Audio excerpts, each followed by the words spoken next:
Hi Corinne. I'm sorry I've been MIA so much. This past week I was really sick, unfortunately, and was mostly in bed. I'm not at 100%, but I should be mostly up and running now. It's really hard to catch up on life when you ignore literally everything you have to do for days on end.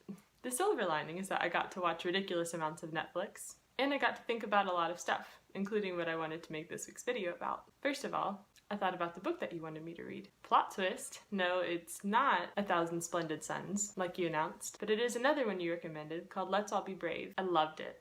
More on that later. Also, I thought about what drives me. Not what is my purpose or what motivates me, though these are related factors, but what makes my inward motor go, like what makes me do stuff. I've noticed, and well, you've told me, that you're very inwardly driven. Your drive comes from inside you. How you're wired, how you think. You have an innately fast and strong motor that keeps you doing stuff every day. I've always both admired that and been very confused by it, especially when you told me that it's hard for you sometimes to not do things. As I've mentioned on this channel before, I'm the exact opposite, and it's hard for me to do things. For me, even effort seems to take a lot of effort, and I'm thankful for any even singular moment when I know what I need to do and I actually do it. Your motor finds it hard to slow down or stop, but my motor is hard to start, even harder to keep going, and it only seems to have one speed.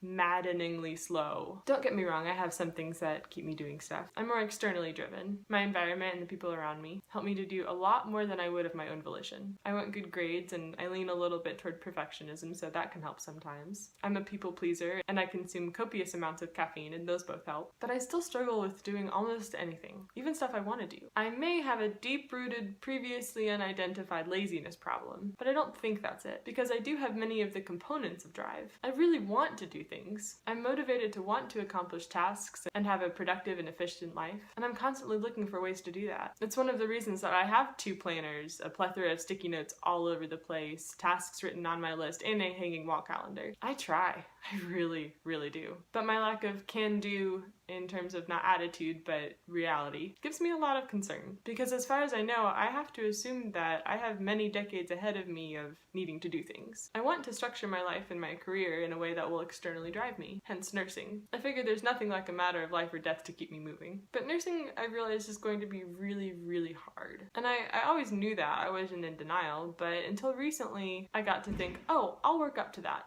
Work up to stuff like 12-hour shifts and dealing with death. And of course, the constant overwhelming pressure of keeping another human being alive. Because of these things, burnout is understandably prevalent in the nursing profession. And I wonder if in my efforts to stay motivated, I may have gone a little too far. So that's essentially today's extra dramatic rendition of my weekly "why am I not an English major?" crisis. Which brings me back to the book.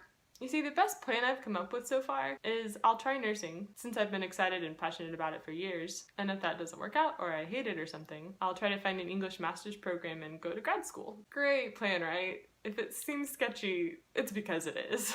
Now, I loved the book because her plans changed, because she ends up in places she never thought she would be, because she really trusts God, and the rest is kind of minor details. My plans are worrisome and admittedly slightly sketchy at the moment, but that's okay. I think I'm where God wants me right now, and the moment I think He wants me somewhere else, I pray He will give me the courage to move. In the meantime, if you, inwardly motivated person you are, have any advice for us externally motivated people, let me know. What drives you? What makes you want to do things and actually do them? In my efforts to make an effort, the one thing I've been able to really rely on is God to help me. And though it's really hard praying every day that God will help me do my homework, remember to drink water, basically you name it, I've prayed it. I'm also learning that anything that makes me dependent on God is really a good thing. So I hope something I said makes you think.